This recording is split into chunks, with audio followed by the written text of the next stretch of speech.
Okay, we have this code and let's test it. So I've moved the video camera over and you can see we have the GroupAvois01TestA, some objects, and again what this should do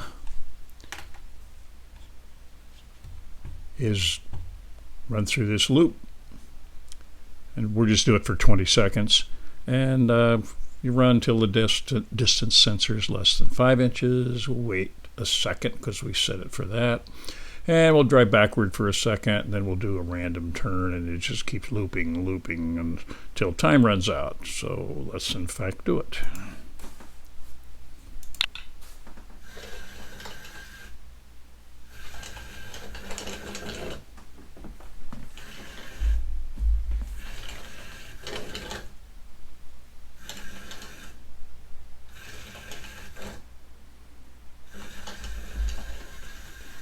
Yeah, see, you didn't see it.